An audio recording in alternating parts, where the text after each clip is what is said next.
Hi everyone! So once again, welcome back to my channel, and for today's video is all about the interior design of the house for 2021.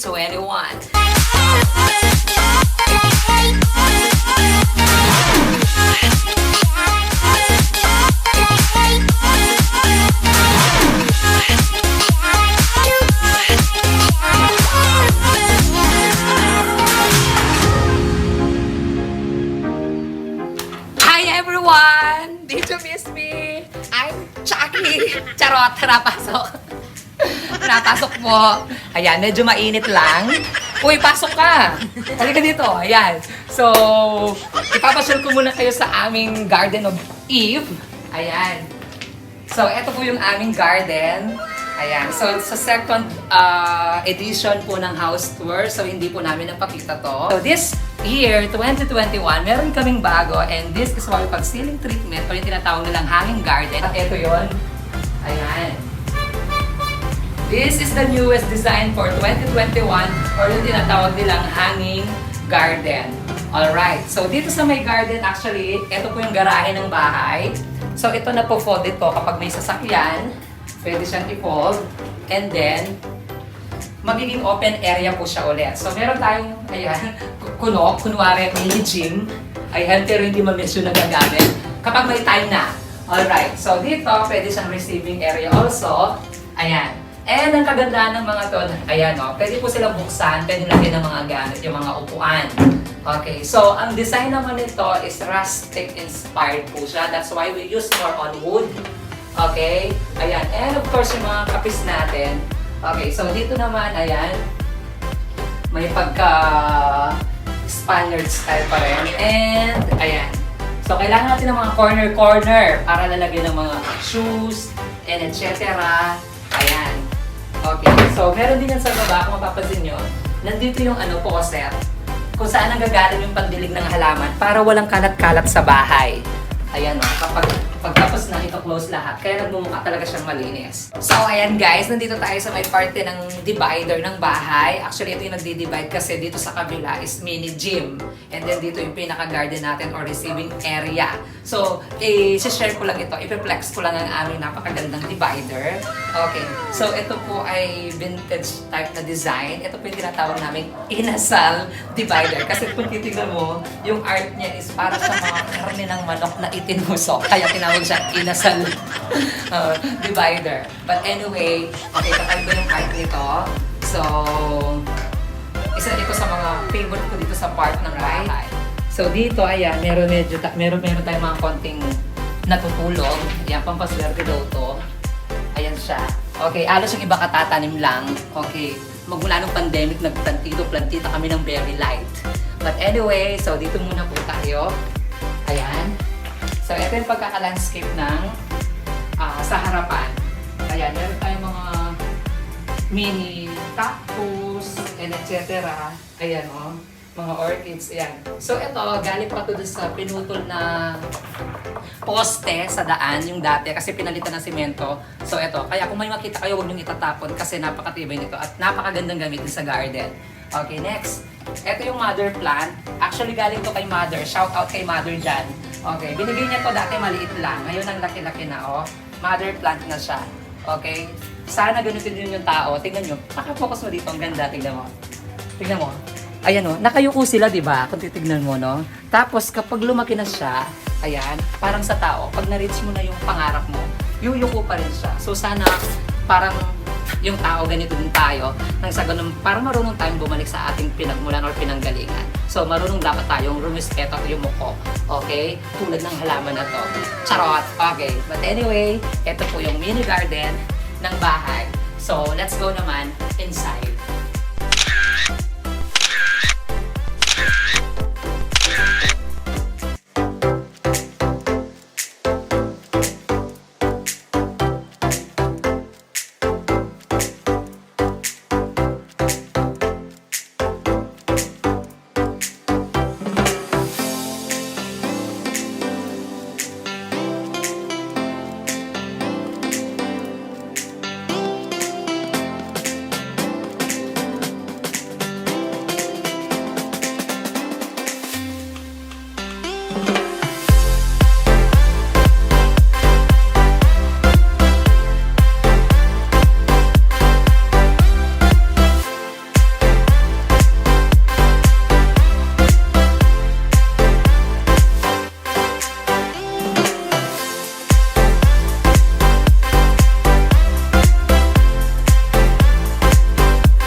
Okay. So, welcome to our humble house. Tara, pasok po tayo. Nakakainis, di pa mo ako prepared. Charot! So, lahat tayo prepared. So, halika dito. Ayan.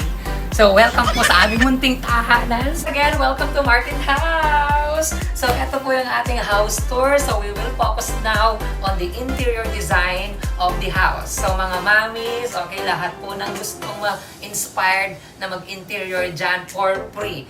Okay, paano natin mapapalaki yung space na napakaliit? Actually, I have only 80 square meter lot. Pero, kung mapapansin nyo, napalawak ito, it is because of the design na ginawa po natin. Alright, so dito sa may corner na nandito ako ngayon, ito po yung merong inspired siya ng Scandinavian inspired design na merong pagka chubby chic and rustic kasi pinag-mix mo natin. Actually, yun yung kagandahan. Hindi naman natin kailangan mag-focus dun sa isa. So, mix and mix hanggang sa makabuo ka ng sarili mong design. Okay? Palanda rin natin yung ating pagka-creative. Yung ganun. So, in this corner, kung mapapansin nyo, we use white leather. Okay? Rug. Okay? More on wood and etc. And of course, hindi mawawala dyan yung ating mga, ayan, okay, yung mga fresh. Okay, natutuong halaman kasi nagdadagdag yan ng good vibes at the same time, nakaka-relax. Kung mapapansin nyo, meron po tayo ditong art piece. Ayan. So, yung art piece na to, kung titignan mo, parang mahal-mahal, di ba? Actually, ginawa lang po namin yan. Napakadali lang po nito. Yung piece of wood na patapon na, yung mga pinagputulan, nung bumagyo, di ba, tumambay yung mga akasya. So, hiningi ko yung mga pinagputulan nila. So, ito yon. And then, inattach lang namin itong mga metal. Ito po yung pakpak ni Magnificent. Yan. So, ito yon. So, ginawa po namin siyang, okay, actually, pwede siya pang centerpiece or any, so, dito, side design muna natin siya. But anyway, ayan o, ito yung kinalabasan, so, ang ganda. So, para mapalawak yung bahay, actually, ang daming pwedeng gawin. So, in this corner, kung makikita nyo, we use yung glass or yung mga salamin para po lumawak. Ayan. So, pati yung sa labas, kitang-kita, and of course, ayan, i-approach ka ng mga halaman. Kaya mapipil mo yung pagka-good vibes, yung pagka-relax, okay? Kasi nakakaalis ng stress. Stress reliever talaga yung mga halaman. So, we have also dito, ayan. Ayan, yung mga halaman na malalaki ang dahon. And we use ito, kung mapapansin nyo, ayan gumamit po tayo ng mga baskets para mag-an talaga yung design natin ng pagka-rustic. Alright? So, ito po yung ating corner para dito sa ating receiving area. So, let's move naman dito sa next area. So, ayan guys. So, nandito na po tayo sa may receiving area pa rin po natin. So, ito po yung ating sofa. Actually, DIY sofa po ito. Ipapakita ko later kung paano namin ito ginawa. But anyway, so habang nandito tayo, ayan. So, kung makikita nyo, meron pa rin pong mga halaman na mag-a-approach sa'yo kasi nga, iba yung vibes kapag meron tayong mga natural plants inside the house. Okay? Napaka-presko at ang ganda ng pakiramdam. Okay, so meron din tayo dito. So, more on white tayo dito para mas mapalawak yung bahay. Okay, so meron tayong group of angels. Ayan, wooden pa rin. Kasi meron po tayong team na rustic, okay, Scandinavian, okay, chubby chic, so iba-iba. But anyway, sariling design natin to. You can go naman with your own design. So, pahanda rin ang pagka-creative natin. Okay, so dito, ayan. So, this are piece of wood. Kung makikita nyo, ayan, paki-focus nga dito. Ayan. Eto, ginawa din to, hindi man po ito binili. Ito lang po yung mga sanga-sanga sa gilid ng bahay, okay, na pinag-dikit-dikit lang namin. So, basta creative ka, marami kang pwedeng gawin, hindi naman kailangan lagi gumastos. Okay? So, isa pa po sa mga reason kung bakit nagiging maluwang yung bahay, tulad ng sinabi ko sa inyo, okay, through the use of glass, okay, ngayon, through the use naman of mirrors. Kung makikita nyo ang lalaki ng mga salamin, okay, siya yung nagpapalawak talaga sa bahay. So, eto na po tayo niyan.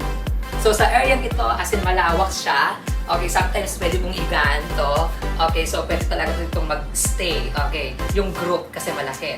So, ang kagandahan nitong sofa na DIY na ginawa namin, na-o-open siya. Ayan pag-focus mo, pwede kang maglagay sa loob ng mga gamit. Ayan, lalo na kapag maliit yung space ng bahay para marami kang container na pwedeng paglagyan. So, aside from this corner na pwede nating paglagyan, so marami pa po tayo dito mga secret, okay, na portals na pwede nating lagyan. So, let us check. Ito. Okay. So, sabi ko sa inyo, maliit yung bahay, pero tignan nyo. Alright. So, pwedeng buksan ito. Pwedeng lalagyan ito ng mga pillows. Ayan, kung hindi gagamitin, and etc. Or kung may mga bisita ka naman, pwede rin po maglagay dito ng mga bag nila, and etc. So, itong area ito. Next. Doon sa baba, kung mapapansin nyo, meron pa po tayong mga secret, dyan, ayan, portals. Pwede ito lagyan ng mga papers, okay? Or any gamit na pwede pang gamitin. Kasi kapag maraming ganito yung bahay, mas napapalawak natin siya. Kasi marami tayong paglalagyan. So, malilesen natin yung mga kalat sa bahay. So, ayan po, ayan. So, ibabalik natin sa dati. Alright? So, aside from this, meron pa po tayo dito. Okay, so this one, nagsaserve siya table. At the same time, pwede rin po siyang lalagyan ng mga books and etc. Or anything na pwede natin gustong ilagay.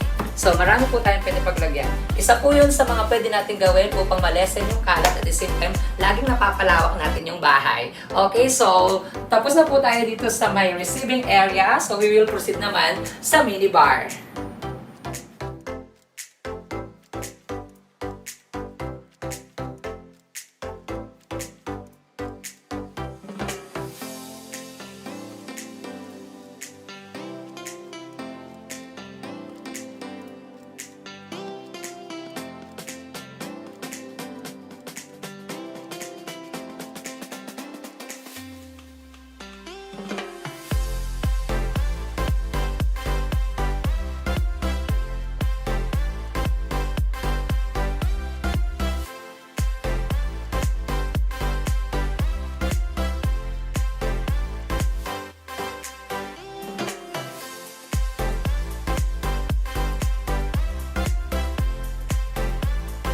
So, welcome now! Andito na po tayo ngayon sa bar counter. Alright, so, hindi po siya ganun kalaki actually, pero at least naisingit natin sa bahay. But anyway, kung mapapansin nyo, para makuha natin yung mismong peg ng isang bar counter. Alright, so nagpalagay po kami ng LED light, kaya nag-change po ng konti yung kanyang vibes. But anyway, kung makikita nyo yung mga holder natin ng ating mga wine, okay, glass, or yung ating mga goblets, mga project pa po ito ng mga bata noon.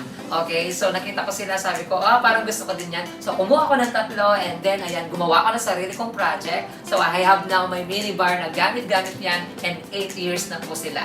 So change lang namin yung color kapag nag-change din kami ng interior design ng bahay. Alright, so kung mapapansin nyo sa likod ko, yan. So, syempre, ang dami-daming wine dyan. Okay, meron pa po doon tayo sa pantry, ang dami yan. Actually, kung gaano kadami yung mga wine dyan sa likod, alright, ganun na rin kadami yung aming sinetap na weddings. Binibigay po na sa akin yan as a souvenir. So, ayan, so may sentimental value sa akin yung mga yan, kaya nandyan po sila. Pero hindi naman kami umiinom. Okay, but anyway, meron din po tayo ditong telephone. Okay, old version ng telephone. Actually, nagsaserve po itong lalagyan namin ng key. Okay, or ng mga important na, mga maliliit na bagay-bagay. Actually, gumagana po ito. Umaandar naman siya. But anyway, dahil di na uso, okay, so ganun na lang po yung mismong use niya. Pero pwede pa naman siyang i-line. Okay, next. Kung makikita nyo dito sa may side, so meron po tayong para siyang old version ng salamin, okay, or mirror. Actually, yung mirror na to, murang-mura lang po ito. So, sa hindi ko naman sa nire-recommend, okay? So, sa mga mamis dyan, so yung mga gusto ma-inspire na mag-design, pwede po tayong bumili, okay, sa mga surplus, like Japanese surplus, Australian surplus, American surplus. Marami po mabibili dyan na napakamura lang ng halaga. So, hindi po tayo kailangan gumastos ng napakalaki. Kayang-kaya naman po. Alright? So, that's all for our minibar and I hope nag-enjoy po tayo. So, let's move now to the first room. So, okay guys. So, ito na po yung ating first room and welcome sa room ng aking daughter. Nag-iisa ko pong anak na babae. Welcome! Ayan. So, kung makikita nyo po, ayan. So, more on pink. Okay, white, and etc. Okay, para mapalawak po din tong area ito. But anyway, nagsaserve po ito muna as a guest room kasi yung baby ko na kay mother. Alright, so nandun muna po siya pansamantala because of the pandemic. But anyway, ito po yung room ng aking daughter. Ayan, from the curtain, and etc. Ayan po siya. Alright. So, kung mapapansin nyo, marami pong crown dito kasi one of my dreams is, ayun nga, maisali ko siya sa Binibining Pilipinas. O yun, Miss Universe. Kaya nga marami pong crown dito. Okay, so yung pinakataas na crown, that is the crown of Miss Sinoquan. Okay, and then the rest, ito po yung mga nakukuhang crown ng aking mga alaga. Okay, yung aking mga models po. Pero meron akong special na gustong-gusto dito sa room na to. This one. Pag-focus mo dito. Kasi I like the message, okay? So, binigay lang po ito sa akin. So, sabi niya, a daughter is a gift sent from above to treasure and forever love. Di ba? Ang ganda. Very nice siya. Ang cute-cute. Alright, so that's all for this room. So, let's move now to the kitchen.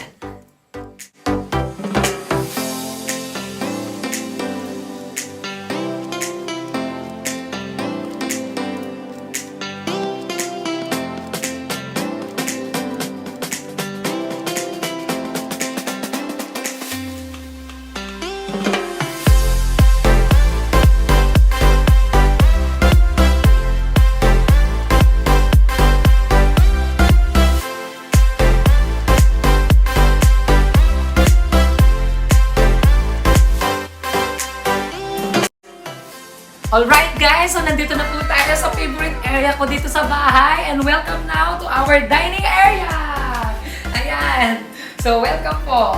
Okay, so ito po ang aming nagsisilbing tambayan kasi most of the time we spend our time dito ng family, okay, ng mga friends, lalo po may mga visitors ako. So pinalaki ko talaga yung dining area kasi nga malaki po yung members ng family ko. Okay, so kaya ganito po dito. But anyway, if you notice, ang dami po mga chandelier dyan kasi I am very obsessed with chandelier. At the same time, ayan, meron po kayong mga makikita mga fresh na halaman dyan. And we have also here, ayan, para po nararagdagan yung oxygen dito sa loob ng bahay so that we can breathe. Ayan. But anyway, ayan nakaset up po yan. Siyempre, i-ready. But anyway, lagi naman ganyan yung table namin dito. Pero ito, hindi. Okay, since may shoot lang kami, kaya meron ito. So, Francis, after nito, ipasok na sa ref. Prank lang to. Okay, masisira mo to.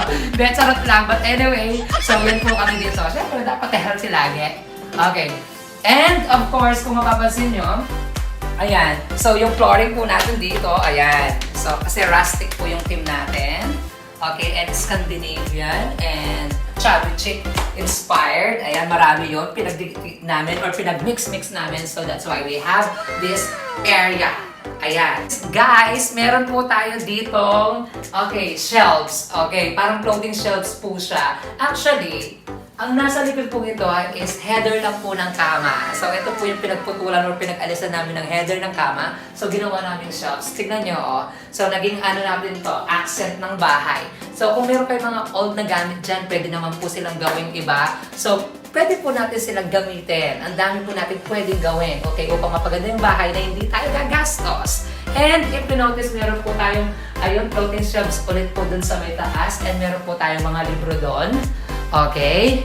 And dito po sa may dining. Kasi gusto ko meron po tayong mga books to remind us habang kumakain. Diba? We feed our souls kasi we pray. And then we eat, we feed our stomach or our body. And of course, para nare-remind tayo kasi dapat hindi nakakalimutan ito.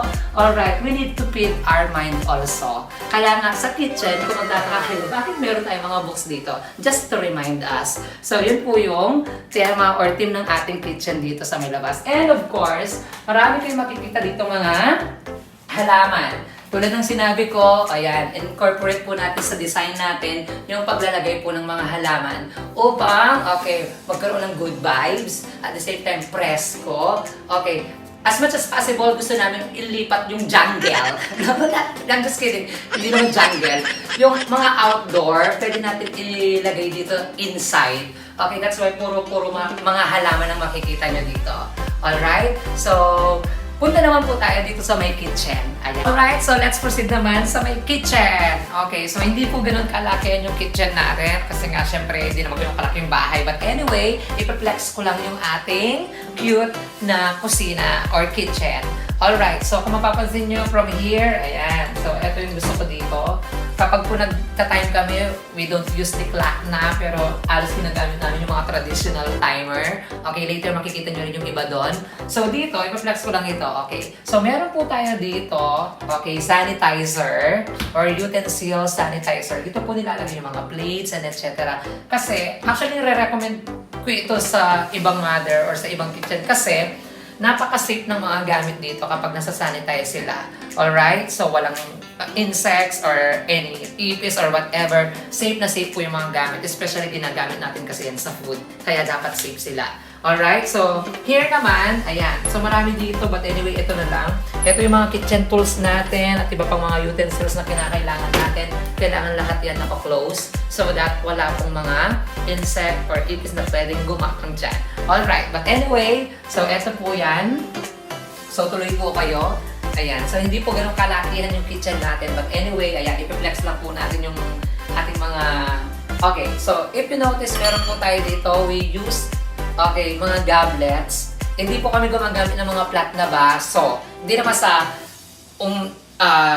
parang mayaman ka or whatever. Kasi yung bahay dahil maliit, wala po kami talagang space. So, what we did is, bumili kami ng mga goblet holder. Ayan. So, dyan po namin lahat pinapasok ng mga goblets.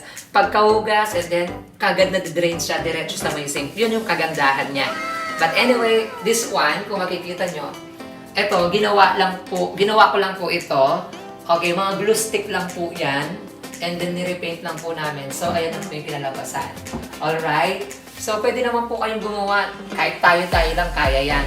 But anyway, here naman, ayan, meron tayo dito mga plant na succulent plant. Kahit sa ang sulok ng bahay. Okay, naglagay tayo ng mga plants. Alright, so ito po sila. And, we have also, ayan, andyan po yung iba. Okay, so dito medyo clear po dito sa area to. Okay, kasi meron pa po tayo dito. Dito po halos nangyayari yung, hindi naman sa makalat, pero ito yung tinatawag nating dirty kitchen. So, dito po tayo sa may dirty kitchen. Ayan. Oh, so, hindi naman po siya ganun kalakihan. But anyway, yung lightings dito is very good kasi unang-una may open area po tayo sa taas. So, hindi na po natin kailangan pa ng exhaust fan kasi diretso na po yung usok doon. Okay, so wala po tayo nagiging problema kapag po tayo yung nagluluto dito sa may dirty kitchen area. But anyway, dito po tayo sa may kitchen or dirty kitchen. Alright, kapag po nagluluto, actually, meron po, focus mo dito. Ito. I like this one.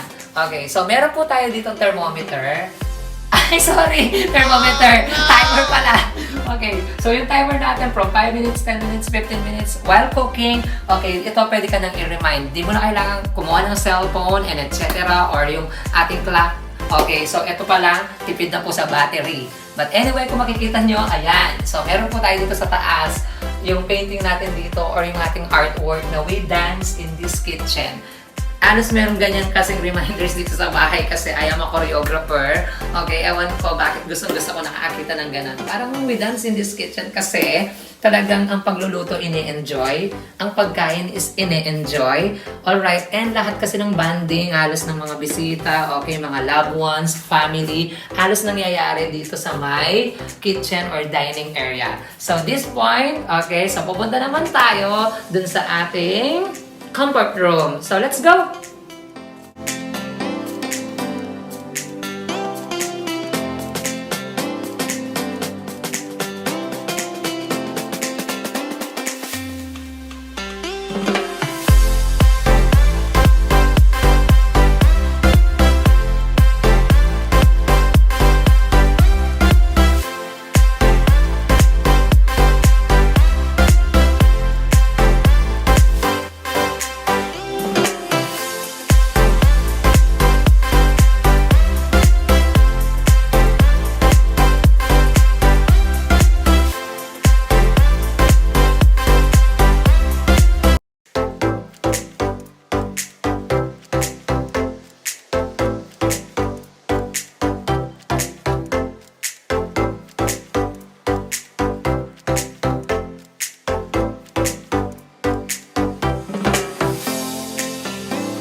Here we go! So, nandito na po tayo sa ating comfort room.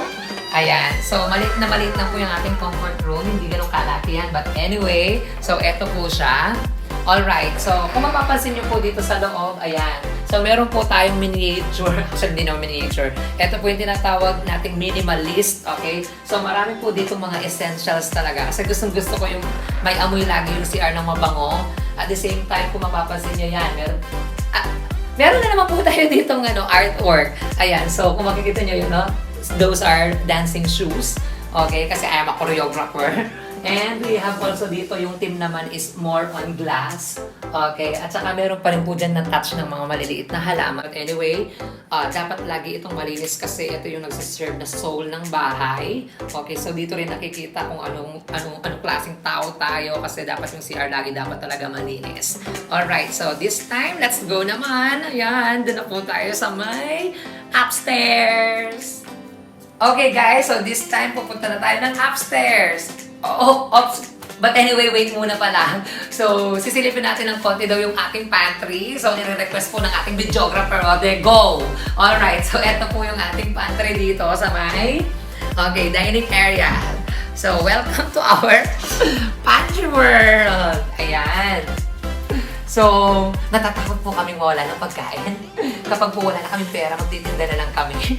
Ito po ang aming munting tindahan. Okay, tulad ng sinabi ko, ayan o. Nandiyan pa po yung iba pong alak, so, wine. Ang dami-dami po niyan. Okay, so eto po siya. Alright, so eto po yung aming nagsisilbing mini pantry. Alright, so aside from this one, huwag na natin masyadong paka-expose. Okay? Lahat ng corner kasi ng bahay talaga po is nagamit. Lahat is functional. So, isa pa rin din po yun sa mga technique para na mapalawak yung bahay.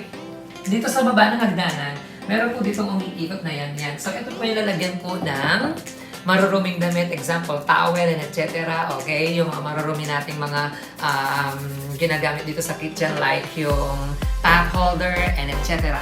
So, pag marumi na, papasok mo lang dito. Okay, pag puno na, open mo lang dito and then pwede mo na siyang kunin. Ayan. So, ganun po siya. So, marami pong damit. And, yung last part po dito, actually, ito nare-remove din siya. So, ito naman po yung nagsaserve. Ito siya, Okay. So, lagayan po ng mga tools, okay, and etc. So, lahat po itong buong corner na to is functional siya at nagamit. So, ayan guys. Napagod na tayo. So, totoo na to. So, let's go upstairs na talaga. Let's go! Ay. So, ayan. Ipa-flex lang po namin dito. Actually, we are breaking now the rules of arts and design. So, dito naglagay kami ng parang wallpaper. Okay, pero naka-emboss siya. So, ito po yung uso ngayon. So, you can order ng mga ganito. Okay, kung gusto nyo maglagay kasi ang ganda-ganda pa rin. Okay, so this one. Ayan o. So, binigyan lang namin itong corner na to. Alright, so, come on. Punta ka dito. Ayan. So, abang paakyat, okay, may sasalubong sa inyo. Ayan, kung tignan mo yun. Napakataas. Kasi isa sa mga dream ko magkaroon ng high ceiling. So, at least kahit small lang space, meron po tayong high ceiling dito at may sasalubong na namang chandelier sa inyo. At yung aming mga, mga props na ginawa, na DIY, okay, na mga designs upstairs. So, let's go! Wait lang, baka masilipan ako. Charot! Ayan. Okay. So, welcome now to our master's bedroom! Pero before that, pakita mo muna yung anong napakaganda nating Ayan. Diba? Meron kaming high ceiling. Okay. The chandelier. Alright. So, balik tayo dito. So, welcome to the master's bedroom. This area, makikita mo yan from that ceiling. Okay. Dun sa ceiling, ito po yung mga frame na nabili namin, okay? Or nanggaling pa doon sa mga lumubog na barko. Okay, yan po yung mga yan. So, para hindi mawala, so pinalagay ko na lang sa may ceiling. Alright, kasi nasira yung pinaka-painting nila. So, kinuha ko yung frame. Next, ayan. So, ginawa lang namin yung frame na yun. So, may mga mirror at saka yung mga piece ng wood. So, ito po yung setup ng bahay. Alright. Eto, kapag medyo pagod ka na. Actually, pagod na ako. But anyway, laban lang. Alright, so pakita naman natin dito. This area. Ayan. So, kung makikita nyo, okay, puro frame po yung mga yan. So, hindi pa po nalalagay yung TV namin. So, but anyway, kaya yan. Push lang. So, eto. These are Metalworks naman. Ito yung mga piece ng mga pira-pirasong metal and then pinag-combine lang. Kasi, ayan, shout out po kay Sir Di Marupot, yung magaling po nating tagagawa ng bakal. Alright, so pagagawa tayo niya ng iba pa sa kanya. Alright, so this one, ayan. So glue stick lang po ito, again and again. So mga DIY projects lang po ang mga nakalagay dito. So eto. So this is Metalworks again. Alright, so ito po yung piece or meron tayo dito sa room.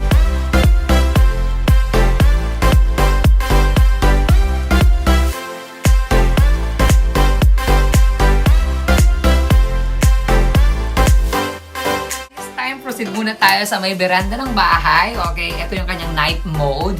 Okay, so di natin kasi nakuhanan kanina. But anyway, silipin muna natin siya before tayo proceed dun sa mismong walk-in closet. Let's go!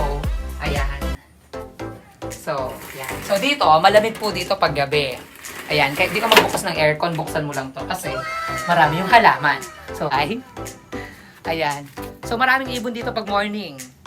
Ayan, kung gusto mo mag-chill-chill, yan, magkape-kape, dito ka lang. Ayan, maupo ka, at saka ka magmuni-muni. Alright, so ayun. So, yan. Then, pag umaga, kapag may araw, makikita mo yung buong, ayan, dito, Tabun, at the same time yung Sibera, hanggang Banban. Okay, makikita mo yung buong view. Okay, dito sa labas. Pero pag gabi, eto siya. Ayan po. Ayan, kaso wala ka masyado makikita doon sa may gilid kasi madilim. Alright, so ito po yung puno ng balete. Ayan. So buti na lang nung bagyo, hindi sila masyadong nasira. Ayan, so nababalot na po siya ng bulaklak at halaman.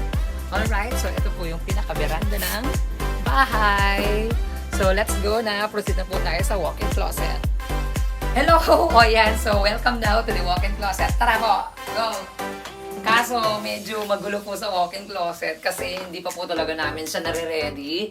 Okay, this 2021, pero konting silip lang. Magkakaroon naman tayo ng walk-in closet tour. Okay, so but anyway, tara, let's go. Ayan, so medyo magulo pa. Ang kalat-kalat. Ayan. Okay, so pupunta lang naman po tayo dito sa powder room. So let's go. Ayan. So, konting-konting push pa. Alright. So, dito sa may powder room, okay, kung makikita nyo, alright, so before ka papasok, lahat ng essentials, okay, scented candles, andito sa may side na to, ayan o, okay, so nandyan po lahat ng kailangan, alright, so para hindi ka na rin bababa. But anyway, okay, balak din namin dito maglagay ng mga halaman pa, okay, para mas presko siya, kasi mainit sa taas talaga pag walang aircon. But anyway, okay, eto po yung ating, ayan, bathtub. Okay, kung gusto mo mag-relax, pwede ka dito. Alright, so para kumita naman, after mo maligo, huwag ka na magsabon. Para yung tubig magamit mo, tapos magpabuhay ka ng isda dyan para pwede kang magbenta. Charot! Okay, so kung makikita nyo, ayun o, eto, cute ito. I like this one. This one. Okay. So, itong halaman na to, alright, so binigay ito ng aking isa sa mga kliyente ko. Okay, Ma'am Dads and Sir Aldrin Lumanlan, thank you very much para dito sa plant na to. Ang ganda-ganda. Okay, sa kanila po galing yon. But anyway, thank you very much. Okay, so ito po yung ating powder room. Okay, dito sa may taas. Kasi after ng mumaligo, proceed ka agad, walk-in closet, lahat ng kailangan mo, nandun na. Alright, so anyway, we use also at least forma glass pa rin dyan, and etc. So dito muna tayo po magtatapos. Alright, so I hope na-enjoy nyo po ang pagbisita at pagpasyal, okay, sa ating mumunting bahay. But anyway, thank you very much, and goodbye to everyone! See you sa susunod! Nakakapagod!